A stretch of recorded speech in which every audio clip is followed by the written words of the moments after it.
तो हम चलते हैं अपने आज के वेबिनार के द्वितीय सत्र की ओर। द्वितीय सत्र में हमारे मध्य में विशिष्ट वक्ता के रूप में वरिष्ठ लेखक, वरिष्ठ समालोचक, मानवीय संवेदनाओं को अपनी रचनाओं के माध्यम से अभिव्यक्त करने वाले, व्यावहारिक भूमि पर लोगों के दर्द को महसूस करके उन्हें अपनी रचनाओं में अभिव्यक्ति देने वाले प्रवासी साहित्यकार श्री तेजेंद्र शर्मा जी हमारे मध्य में उपस्थित हैं। ये हम सभी के लिए बहुत ही गौरव का विषय है कि आज आप हमारे मध्य हमारे विशिष्ट वक्ता के रूप में उपस्थित हैं। सर, मैं इस मंच पर आपका बहुत बहुत स्वागत करती हूँ और हृदय की आपको धन्यवाद भी करती हूँ कि आपने तो अपने बहुत ही अमूल्य समय में से अपना बहुत ही कीमती समय हमें निकाल के दिया है। दोस्तों, जैसा कि हम सभी जानते हैं कि श्री तेजेंद्र शर्मा जी किसी परिचय के ऋणी नहीं हैं, क्योंकि सभी उन्हें बहुत ही अच्छी तरह से जानते हैं। बहुत ही संक्षेप में श्री तेजेंद्र जी का परिचय मैं यहाँ पर प्रस्तुत करना चाहूंगी। श्री तेजेंद्र जी ने विदेशी कर्म भूमि पर भारतीय संस्कृति, भारतीय सभ्यता और विशेष रूप से अपनी भाषा को जिस तरह से गढ़ा है, जिस तरह से गौरवान्वित और महिमामंडित किया है, वह किसी से भी छिपा नहीं है। इनका रचना संसार अत्यंत व्यापक है, जहां उन्होंने साहित्य की विविध विधाओं पर लेखनी चलाकर एक और हिंदी साहित्य को तो समृद्ध किया ही किया है, तो वहीं दूसरी ओर अपनी रचना धर्मिता के आधार पर, अपनी मानवीय संवेदनाओं के आधार पर, यथार्थ की भूमि पर आधारित सूक्ष्म बौद्धिक दृष्टि को आधार बनाकर केवल भारत में ही नहीं बल्कि भारत से बाहर लंदन, अमेरिका, मॉरिशस जैसे अनेक देशों के मध्य अपनी विशिष्ट पहचान बनाई है, जिस कारण ब्रिटेन की महारानी एलिजाबेथ द्वितीय जी ने इन्हें MBE अर्थात मेंबर ऑफ ब्रिटिश एम्पायर की उपाधि से सम्मानित किया। इसके साथ ही केंद्रीय हिंदी संस्थान आगरा में उन्हें डॉक्टर मोटरी नारायण सम्मान से विभूषित किया गया। इसके साथ ही उत्तर प्रदेश हिंदी संस्थान के द्वारा इन्हें प्रवासी भारतीय साहित्य भूषण सम्मान दिया गया। इतना ही नहीं, हरियाणा राज्य के द्वारा इन्हें साहित्य अकादमी सम्मान, मध्य प्रदेश सरकार के द्वारा साहित्य सम्मान, डिब्री टाइप के लिए महाराष्ट्र राज्य के द्वारा साहित्य अकादमी पुरस्कार, तत्कालीन उस समय के तत्कालीन प्रधानमंत्री जी का मैं जिक्र कर रही हूँ, श्री अटल बिहारी वाजपेयी जी की, उन्होंने अपने हाथों से इन्हें सम्मानित भी किया है। भारतीय उच्चायोग लंदन के द्वारा इन्हें डॉक्टर हरिवंश राय बच्चन सम्मान, टाइम्स ऑफ इंडिया समूह एवं ICIC बैंक के द्वारा इन्हें NRI ऑफ द ईयर का सम्मान 2018 में देकर सम्मानित किया गया है। जब हम बात करते हैं इनकी रचना धर्मिता की, इनके साहित्य की, तब हम देखते हैं कि वक्त के आईने में हिंदी की वैश्विक कहानियां, कभी अपने कभी पराए, प्रवासी साहित्य श्रृंखला सहित इनके अब तक लगभग 16 कहानी संग्रह प्रकाशित हो चुके हैं। पाठ्यक्रम में जोड़ा गया है, जहां पर विधिवत रूप से उसका पठन पाठन हो रहा है। यदि तेजेंद्र शर्मा जी के हम व्यक्तित्व को उठाएं या फिर इनके कृतित्व को उठाएं, तो निश्चित ही सारा समय इसी जगह पर समाप्त हो जाएगा। सूर्य को दीपक दिखाने का हौसला मेरे अंदर नहीं, इस कारण मैं अपनी वाणी को इसी जगह पे विराम देते हुए सर, मैं मंच पर आपको सादर आमंत्रित करती हूँ कि आप अपना वक्तव्य प्रस्तुत कर हम सभी को प्रदान करें। श्री तेजेंद्र शर्मा जी, सर, आप सादर आमंत्रित हैं। धन्यवाद लक्ष्मी, बहुत बहुत शुक्रिया आपका। आपके जो प्रिंसिपल अनु अत्रेजा का भी अभिवादन करता हूँ कि आप लोगों ने इतने खूबसूरत विषय पे बातचीत रखी है। अहल्या जी ने बहुत विस्तार से इस विषय को हम सबके सामने रखा है। दरअसल मेरी समस्या यह है कि मेरे सामने दो पढ़े लिखे लोग हैं, उषा रानी और अहल्या जी, और मैं एक अनपढ़ आदमी हिंदी के बारे में बात करूंगा। तो बस यही है कि भाई जो दिल की भावनाएं हैं, और अगर मेरी इस बातचीत के बाद 10 बच्चों ने भी हिंदी में एडमिशन लिया तो मैं सफल हो जाऊंगा। तो हिंदी दरअसल 2 स्तरों पे हम उसके बारे में बातचीत करते हैं। एक तो हिंदी कम्युनिकेशन की जबान है, जो उसके हिंदी एक बोली की तरह सामने आती है, और बोली के रूप में हिंदी ऑलमोस्ट पूरी दुनिया में इस्तेमाल होती है। और उसके लिए मैं बहुत ऋणी हूं हिंदी सिनेमा का और हिंदी टेलीविजन का, जिन्होंने बोली के तौर पे पूरी दुनिया में हिंदी को स्थापित कर दिया है। और यहां तक कि आपको बहुत हैरानी होगी सुन के कि YouTube पर एक ऐसा वीडियो मौजूद है कि जो जर्मनी के एम्बेसडर थे इंडिया में, उन्होंने शाहरुख खान की एक फिल्म कल हो न हो के गीत पर अपनी पत्नी और सलमान खुर्शीद, जो हमारे पूर्व विदेश मंत्री थे, उनके साथ मिलकर उस पूरे गाने पे अदाकारी की है, और भारत के लोगों तक अपनी बात पहुंचाने के लिए उनको लगा कि हिंदी फिल्म का ये गीत कितना सहायक हो सकता है कि वो अपनी बात भारत के लोगों तक पहुंचा सके और उनके साथ जुड़ सके। मुझे लगता है कि हिंदी भाषा को इससे बड़ा कॉम्प्लीमेंट कोई और विदेशी शायद न दे पाए। ऐसे बहुत से लोग हैं जिन्हें अमेरिकन को या ब्रिटिश को किसी भारतीय लड़की से प्यार हो जाता है, तो वो बाकायदा हिंदी का कोई गीत सीखते हैं, लव सॉन्ग, और उसे महफिल में प्ले करते हैं ताकि वो बता सके कि मैं भी हिंदी में गा सकता हूं।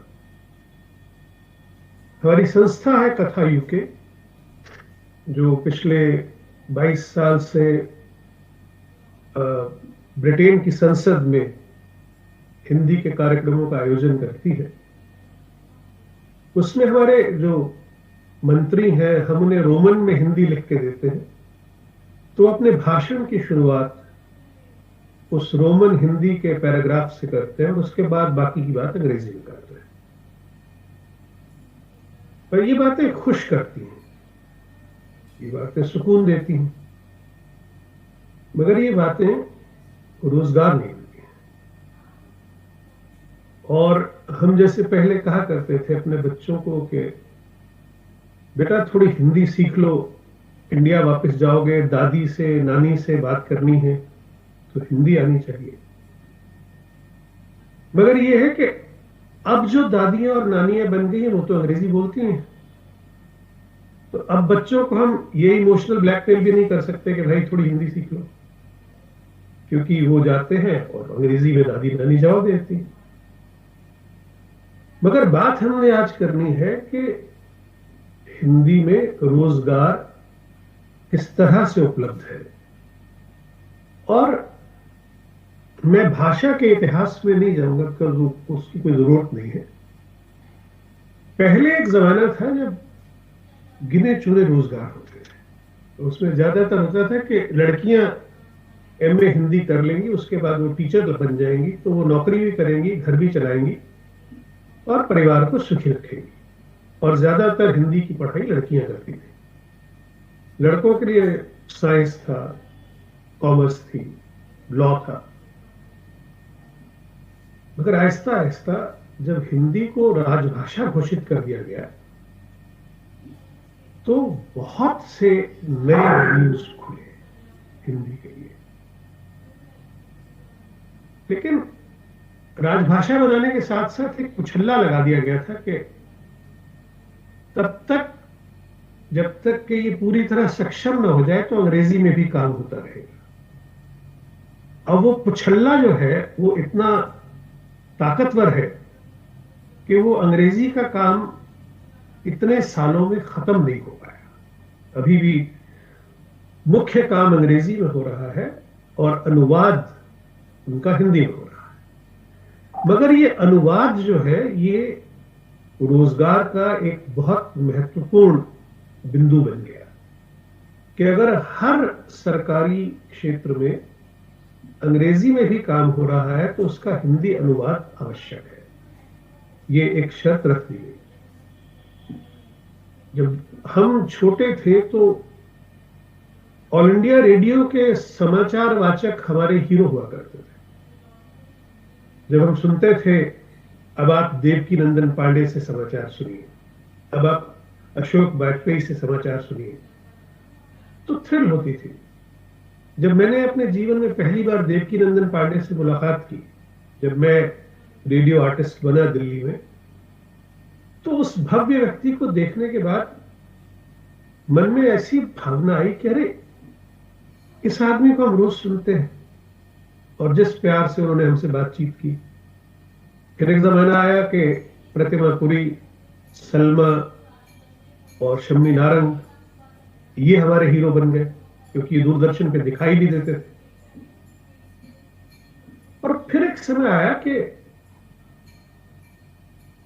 जी टीवी शुरू, और जी टीवी के शुरू होने से जब प्राइवेट चैनल्स खुल के सामने आए तो मीडिया का एक नया दरवाजा खुल गया।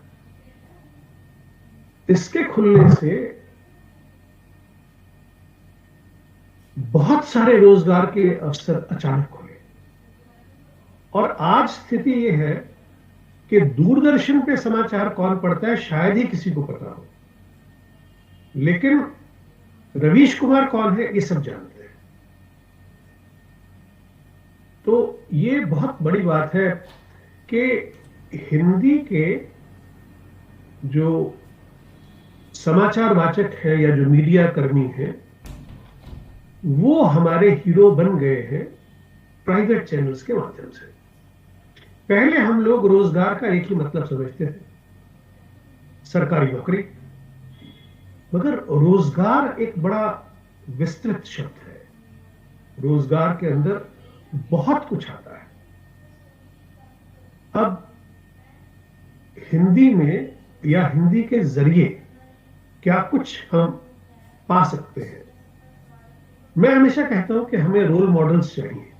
अगर देश प्रेम चाहिए तो हमें भगत सिंह और सुभाष चंद्र बोस जैसे लोग चाहिए, ताकि हम सीख सकें कि देश प्रेम होता है। अगर एक्टिंग है तो हमें दिलीप कुमार चाहिए, अमिताभ बच्चन चाहिए, ताकि हम सीख सकें कि एक्टिंग क्या है। अगर लिखना है तो हमें प्रेमचंद चाहिए, हमें निराला चाहिए। जब तक हमें रोल मॉडल नहीं मिलेगा तो हम लिख नहीं पाएंगे। तो ये रोल मॉडल मैं आपको दो बताता हूं जिन्हें मैं निजी तौर पे जानता हूं। एक है लंदन के उप उच्चायुक्त चरणजीत सिंह जी, दूसरे हैं पवन कुमार जैन जो ग्वालियर में आईजी पुलिस है। इन दोनों व्यक्तियों ने आईएएस की परीक्षा हिंदी में दी थी। इन लोगों ने अपनी पढ़ाई हिंदी माध्यम से की थी। तो जब मैं इन दोनों से मिला, मजेदार बात है कि दोनों को लंदन में ही मिला। पवन कुमार जैन भी लंदन आए हुए थे और चरणजीत सिंह भी लंदन में है, इस समय भी है। तो मुझे पहली बार थोड़ी गर्व की अनुभूति हुई कि हिंदी माध्यम से आप सत्ता में जा सकते हैं। आप सत्ता, उसके लिए अंग्रेजी दांव होना जरूरी नहीं है। तो मैं अपने आज के विद्यार्थियों को ये बताना चाहूंगा कि जो बच्चे आईएएस करना चाहते हैं, इंडियन फॉरेन सर्विस में जाना चाहते हैं, आईपीएस में जाना चाहते हैं, हिंदी के माध्यम से इन नौकरियों में अपनी पैठ बनाई जा सकती है। तो ये एक ऐसा वेन्यू है जो पहले बिल्कुल बंद था, क्योंकि यूपीएससी की सारी परीक्षाएं केवल अंग्रेजी माध्यम से हुआ करती थी। सरकार ने एक बहुत बड़ा निर्णय लिया कि आप एडमिनिस्ट्रेटिव सर्विसेज में आने के लिए हिंदी माध्यम से परीक्षाएं ले सकते हैं। उसके बाद जब प्राइवेट रेडियो शुरू हुए, एफएम रेडियो हर शहर में इतने शुरू हो गए कि जो पहले गिने चुने लोग रेडियो में काम किया करते थे, अब हर शहर में, मतलब भारत के हर बड़े शहर में, भारत के हर छोटे शहर में और विदेश में, जैसे लंदन में कम से कम 5 से 7 हिंदी के रेडियो स्टेशन है। हमारे यहाँ 2-3 हिंदी के टेलीविजन चैनल हैं। कनाडा में एटीएन है जो बहुत बड़ा चैनल है हिंदी का। तो ये ऐसे एवेन्यूज खुले हैं विदेशों में भी और देश में भी, जो पहले सोचे नहीं जा सकते थे। मगर मैंने एक चीज देखी है कि ये जो नए एवेन्यूज खुले हैं, इन एवेन्यूज का इस्तेमाल बीए हिंदी या एमए हिंदी वाले लोगों से ज्यादा दूसरे लोग कर रहे हैं जो हिंदी बोलते अच्छी है मगर वो हिंदी के विद्यार्थी नहीं थे। मैं अपनी बात बताता हूं। मैं पंजाब में मेरा जन्म हुआ। मेरी 5वीं तक की शिक्षा गुरुमुखी में थी और 6ठी, 7वीं, 8वीं 3 साल मैंने हिंदी पढ़ी। 9th से मैं साइंस स्टूडेंट हो गया। तो हमारे समय में साइंस स्टूडेंट हिंदी नहीं पढ़ते थे, हम सब कुछ अंग्रेजी में पढ़ते थे, फिजिक्स, केमिस्ट्री, मैथ्स। फिर मैंने बीए ऑनर्स इंग्लिश किया और एमए इंग्लिश किया। तो मुझे हिंदी एक विषय के तौर पे पढ़ने का कभी मौका नहीं मिला। लेकिन हमारे घर में हमारे पिताजी का एक नियम था कि आप जो भाषा बोलेंगे वो सही बोलेंगे। अगर आप पंजाबी बोल रहे हैं तो लगे कि आप पंजाबी बोल रहे हैं। अगर आप हिंदी बोल रहे हैं तो हिंदी के शब्दों का उच्चारण एकदम सही होगा। और अगर आप उर्दू बोल रहे हैं तो आप शीन खाफ का ध्यान रखेंगे। और जब अंग्रेजी बोले तो बिल्कुल बीबीसी जैसी अंग्रेजी बोलेंगे, वरना नहीं बोलेंगे। ये हमारे घर का नियम था। और मेरे बाबूजी खुद उर्दू के बहुत बड़े लेखक थे, तो मुझे लेखन उनसे विरासत में मिला। तो जो हिंदी बोलते सही हैं मगर उनकी शिक्षा अंग्रेजी में हुई है, वो लोग इन अपॉर्चुनिटीज को, इन अवसरों को ज्यादा इस्तेमाल कर पा रहे हैं, जबकि हक बनता है उन लोगों का। अब देखिए, बोलियों की बात हो रही थी। मैं टेलीविजन पे नौकरी देना चाहता हूं, लेकिन एक बच्चा आके कहता है शर्मा जी नमस्ते। तो जैसे ही वो शर्मा जी कहता है तो उसकी नौकरी कैंसिल हो जाती है, क्योंकि वहां बैठे हैं शर्मा जी मगर उसकी बोली उसको शर्मा जी कहला देती है। तो जो उच्चारण है वो इतना महत्वपूर्ण है मीडिया में। हमें ये सीखना पड़ेगा कि जैसी जैसी अपॉर्चुनिटीज है, जैसे जैसे अवसर है, वैसे वैसे अपने आप को उसके लिए तैयार भी करें। और वो तैयारी होती है, थोड़ी आंख कान खुले रखे जाए। और अब देखिए, रवीश कुमार भी बिहार से हैं, मगर जब वो बोलते हैं वो बिल्कुल सही हिंदी बोलते हैं, जो कि हिंदी की तरह साउंड करे। तो हमें अपनी क्लास में भी, जब अध्यापक के तौर पे हम अपने बच्चों को पढ़ाएं, तो अपने बच्चों को वो उच्चारण दें जो भविष्य में जब वो बाजार में खड़े हो नौकरी के लिए हिंदी की, तो उन्हें वो सही, क्योंकि आज का युग देखिए, शो बिजनेस है, जिसका नाम शो बिजनेस है, उसमें दिखावा तो जरूरी है, तभी तो शो बिजनेस है। तो उसमें अगर हम अपना टैलेंट शो नहीं करेंगे, अगर उसमें हम पिछड़ जाएंगे, तो वहां दूसरे लोग आके वो नौकरियां, वो रोजगार के अवसर पा जाएंगे जो मूलतः हिंदी वालों के लिए है। तो हमें इस बात की तरफ तवज्जो देनी पड़ेगी, ध्यान देना पड़ेगा कि जब हम मीडिया की तरफ ताकते हैं नौकरी के लिए, तो हमें उसके लिए तैयारी कैसे करनी है। हमारे जो बुजुर्ग थे, हिंदी साहित्य के, उन्हें सिनेमा का कोई ज्ञान था नहीं, और वो हमेशा सिनेमा को दोयम दर्जे की चीज मानते रहे। अब जो चीज आपको नहीं आती, आप कहते जी वो तो किसी काम की है नहीं, साहित्य तो बड़ा महान है जो हम लिख रहे हैं। मगर मजेदार बात यह है कि प्रेमचंद से लेके और जो लड़का आज पहली कहानी लिख रहा है हिंदी की, वो सब चाहते हैं कि हमारी कहानी पे फिल्म बने। प्रेमचंद भी सिनेमा में आए मगर फेल होके वापस चले गए। डॉक्टर धर्मवीर भारती भी सिनेमा में आए, फेल होके वापस चले गए। नीरज सफल होके भी फेल होके वापस चले गए। तो सिनेमा में टिकने के लिए आपको कमलेश्वर और मनोहर श्याम जोशी जैसी समझ चाहिए, आपको सिनेमा का ईडियम समझ में आना चाहिए। जब तक आपको सिनेमा का ईडियम समझ में नहीं आएगा, तब तक आप उस क्षेत्र में पैठ नहीं बैठा पाएंगे। अब सोचिए, एक इतना बड़ा उपन्यासकार, एक इतना बड़ा कहानीकार, एक इतना बड़ा नाम राही मासूम रजा, वो टेलीविजन पर महाभारत लिखता है। तो ये मीडिया कितनी अपॉर्चुनिटी देता है आपको, कितने अवसर देता है कि ये एक ऐसा क्षेत्र है जहां कोई मजहब नहीं, कोई जाति नहीं, केवल अच्छा लेखन चाहिए। वो चाहे असगर वजाहत दे, वो चाहे मन्नू भंडारी दे,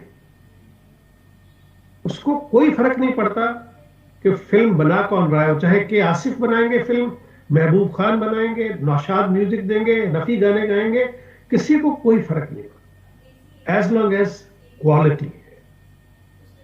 तो हमारे यहां सही मायने में अगर सेक्युलरिज्म है तो वो सिनेमा के दर्शकों में है कि सिनेमा के दर्शक बिल्कुल इस बात की परवाह नहीं करते कि वो रचना किसकी है, वो केवल रचना अच्छी होनी चाहिए।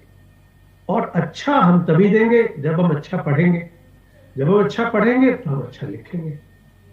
मुझे भी मौका मिला था, जब लक्ष्मी छोटी रही होगी काफी, तो हिंदी का जो पहला डेली सोप था शांति, जिसमें मंदिरा बेदी थी, उसके 140 एपिसोड मुझे लिखने का मौका मिला था।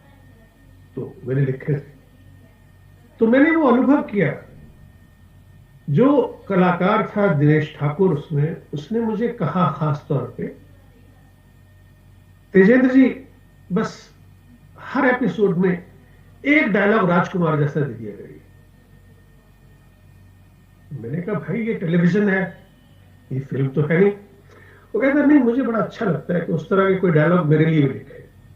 तो मुझे अभी भी याद है, उसकी रिक्वेस्ट पे मैंने एक डायलॉग लिखा था। एक का कैरेक्टर है पांडे, तो थोड़ा ऊंचा बोलता है, तो मैंने उनको डायलॉग दिया था कि पांडे अपनी आवाज नीची रखो, इस घर की दीवारों का पलस्तर भी ऊंची आवाज सुनने का आदि नहीं। तो सिनेमा के लिए जो ईडियम है, वो कमलेश्वर जी को मालूम है कि जब वो डायलॉग लिखेंगे, मैं वो बला हूं जो शीशे से पत्थर को तोड़ता है, तो तालियां बजेंगी। देखिए, मीडियम अलग है। आप सिनेमा के स्क्रिप्ट को उपन्यास से कंपेयर मत करिए। उपन्यास में 20 पेज में मैं नेचर डिस्क्राइब कर सकता हूं, सिनेमा में मैं उसे 30 सेकंड्स में कैमरे के थ्रू दिखा दूंगा, उसके बाद क्या होगा। तो नैरेटिव और ड्रामा दोनों अलग अलग होते हैं। तो ये हमें सीखना होगा कि जब हम मीडिया के लिए जाएं तो मीडिया की ट्रेनिंग हिंदी में ले, जब हम सिनेमा की तरफ जाएं तो सिनेमा की ट्रेनिंग हिंदी में ले, और फोकस अपना रखें कि अपनी भाषा सही रखेंगे। भाषा में कहीं कोई वो नहीं होगा। अब देखिए, सिनेमा में साहित्य, हिंदी साहित्य बहुत कम दिखाई देता है। जब आप देखते हैं तो आपको चित्रलेखा मिल जाएगी जो सिनेमा साहित्य पर आधारित है, आपको मन्नू भंडारी की 2 कहानियां मिल जाएंगी। लेकिन जो प्रेमचंद के उपन्यासों पे फिल्में बनी हैं वो अच्छी फिल्में नहीं बनी, वो कम्युनिकेट नहीं करती। गोदान में हालांकि राजकुमार थे लेकिन वो कम्युनिकेट नहीं हुई फिल्म। गबन में सुनील दत्त और साधना थे, किसे याद है? इवन शतरंज के खिलाड़ी भी केवल एलीट लोगों के लिए बनी, वो आम आदमी के लिए नहीं बनी। तो जो सिनेमा है वो मीडियम है आम आदमी से जुड़ने का। तो हमें स्कूलों में, कॉलेजेस में पूरे का पूरा पाठ्यक्रम तक बदलना होगा। इंग्लैंड में शेक्सपियर अब स्कूलों में नहीं पढ़ाया जाता। वो कहते हैं कि शेक्सपियर अब जिसने पढ़ना है वो स्पेशलाइज करे। मगर हम लोग तो मीरा, कबीर, जायसी उससे बाहर आना नहीं चाहते। हमारे यहाँ जितना पुराना साहित्य है वो महान है, जितना मॉडर्न साहित्य है वो बकवास है। होना ये चाहिए कि आज का इडियम क्या है। अगर आज के जो कथाकार हैं, उदय प्रकाश का इडियम क्या है, मनीषा कुलश्रेष्ठ का इडियम क्या है, विवेक मिश्र का क्या है, अजय नवरिया का क्या है, गीता श्री का क्या है, वंदना राग क्या लिख रही है, ये इडियम हमें समझना होगा। क्योंकि युवा पीढ़ी उस चीज को समझ नहीं। अब एक चीज सोचिए, आपने कहा कलई खुल गई, तो आज के बच्चे को क्या पता कलई क्या होती है और वो खुलती कैसे? उसको कुछ नहीं पता। उसे आज के मुहावरे चाहिए। अगर आज के मुहावरे नहीं मिलेंगे, ये तो 2 कौड़ी की नहीं है चीज। अब कौड़ी क्या होती है बच्चों को क्या पता? तो जो बच्चे अंग्रेजी दां हैं, अंग्रेजी स्कूलों से पढ़े हैं, उन बच्चों को हमें वो शिक्षा देनी है, वो चीजें पढ़ानी है जिनसे वो अपने आप को आइडेंटिफाई करें। ये बहुत जरूरी है। और मैं हमेशा, मेरी एक मुहिम है कि हिंदी सिनेमा के जो 1950 से 1971 के बीच के गीत हैं, जिसमें शैलेंद्र, साहिर, शकील, कैफी आजमी, इंदिवर, ये सब लोग, राजेंद्र कृष्ण ने जो लिखा है, वो आपके सिलेबस में, आपके पाठ्यक्रम में शामिल होने चाहिए। अगर आप उनको पाठ्यक्रम में शामिल करेंगे तो आपके बच्चे ज्यादा हिंदी पढ़ेंगे। देखिए, शैलेंद्र है, वो एक गीत में गीतकार की परिभाषा देता है कि काम नए नित गीत बनाना, गीत बना के जहां को सुनाना, और कोई ना मिले तो अकेले में गाना। ये गीतकार की परिभाषा है। फिर वो गीत की परिभाषा देता है सबसे मधुर वो गीत जिन्हें हम दर्द के सुर में गाते हैं। जब हद से गुजर जाती है खुशी, आंसू भी निकलते आते हैं। और फिर वो आपको शैली की तरह, शैली कहता है if winter be here can spring be far behind. Shailendra कहता है जब गम का अंधेरा घिराए समझो कि सवेरा दूर नहीं। तो ये गीत आपको जीवन की परिभाषा देते हैं कि किसी की मुस्कुराहटों पे हो निसार, किसी का दर्द मिल सके तो ले उधार, किसी के वास्ते हो तेरे दिल में प्यार, जीना इसी का नाम है। तो जिंदगी की पूरी परिभाषा दे दी।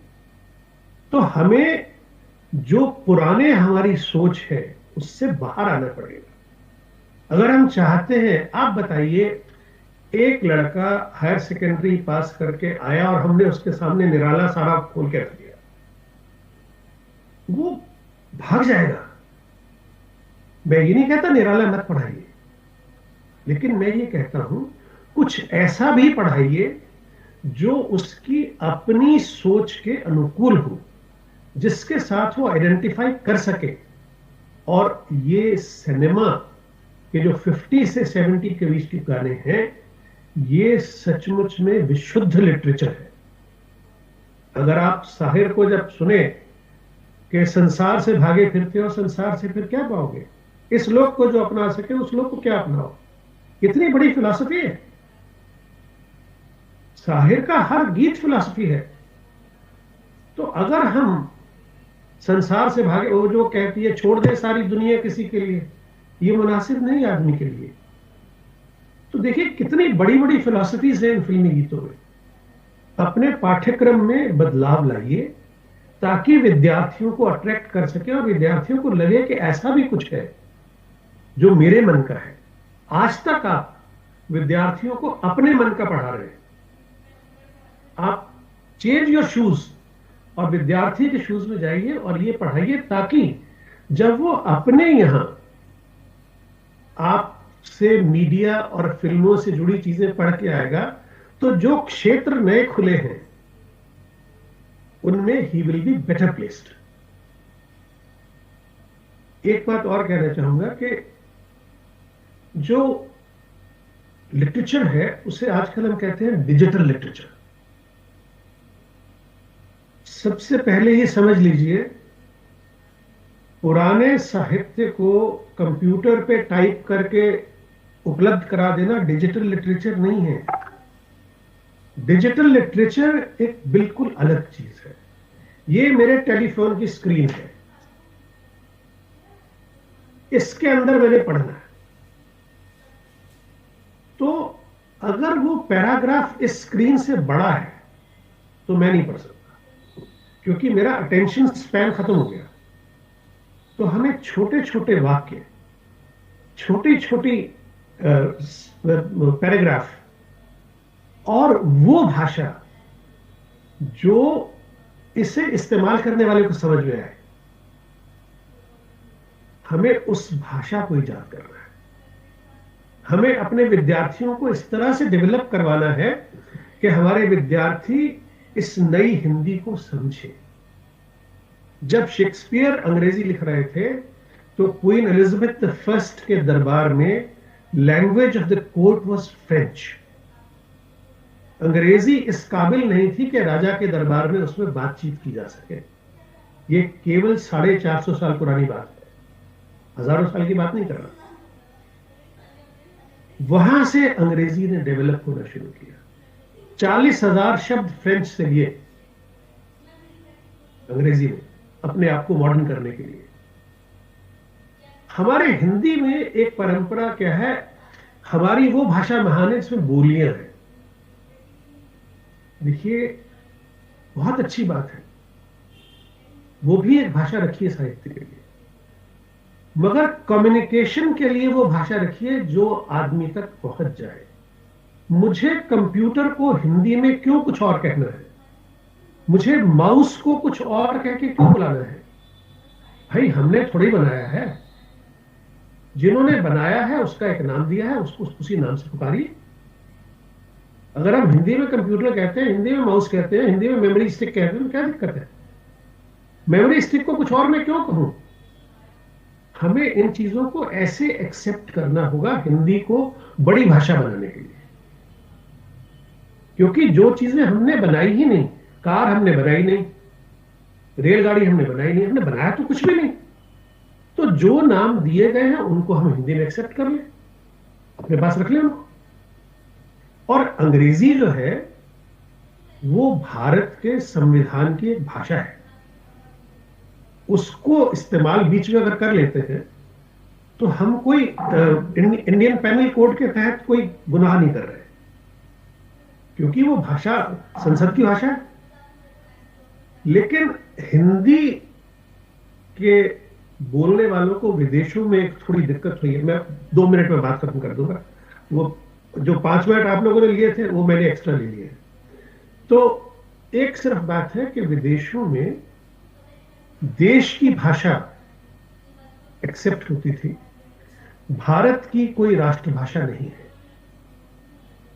इसलिए क्योंकि भारत की कोई राष्ट्रभाषा नहीं है तो ब्रिटेन में यह कहा गया कि हम हिंदी क्यों पढ़ें, ये तो किसी देश की भाषा ही नहीं है। तो उन्होंने कहा मातृभाषा। अब मातृभाषा में इंग्लैंड में सबसे ज्यादा पंजाबी रहते हैं और दूसरे नंबर पे गुजराती रहते हैं। तो ये 2 भाषाओं में पढ़ाई होती है, पंजाबी में और गुजराती में। बांग्लादेश की राष्ट्रभाषा है बंगाली, इसलिए बंगाली में पढ़ाई होती है। पाकिस्तान की राष्ट्रभाषा है उर्दू, इसलिए उर्दू में पढ़ाई होती है। हिंदी क्योंकि सबकी है, इसलिए किसी की भी नहीं है। तो हमें ये प्रयास जरूर करना है मिलके कि हिंदी भारत की राष्ट्रभाषा बने, ताकि विदेशों में उसकी अपॉर्चुनिटीज ज्यादा बढ़ें। क्योंकि हम ये कह सकें कि ये 140 करोड़ लोगों के देश की भाषा है। शुक्रिया।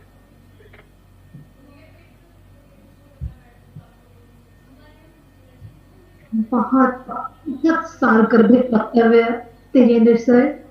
किन शब्दों में मैं क्या कहूँ, मेरे पास शब्द खत्म हैं आपके वक्तव्य के ऊपर किसी भी तरह की टिप्पणी करने के लिए। आपने बहुत ही सरलता से, बहुत ही सहजता से हमारे विविध साहित्यकारों को उठाते हुए, बहुत ही विशद रूप से उनको उठाते हुए, किस तरह से सिनेमा के क्षेत्र में उनका योगदान रहा, किस तरह से स्क्रिप्ट राइटर हम बन सकते हैं, किस तरह से हम सिनेमा के क्षेत्र में हम रोजगार के अवसरों को तलाश सकते हैं, आपने बहुत ही अच्छी तरह से बताया। साथ ही जिस बात को आपने रेखांकित करने का प्रयास किया, ये वास्तव में एक प्रवासी साहित्यकार का ही दर्द हो सकता है कि भाषा की शुद्धता, उच्चारण की शुद्धता, भाषा को आत्मसात करने की आवश्यकता, भाषा के प्रति अपने मन के अंदर गौरव उत्पन्न करने की आवश्यकता। निश्चित ही जिस दिन हमारी हिंदी राष्ट्रभाषा बन जाएगी, वास्तव में हमारे लिए विदेशों में और भी रोजगार के अवसर उपलब्ध होंगे।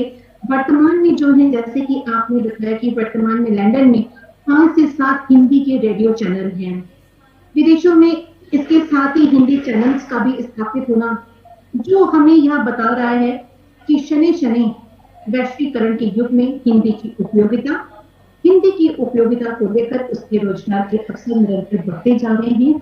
निश्चित ही आपका वक्तव्य हम सभी के लिए बहुत ही महत्वपूर्ण है और हमारे बहुत से विद्यार्थी आपसे लाभान्वित हुए होंगे।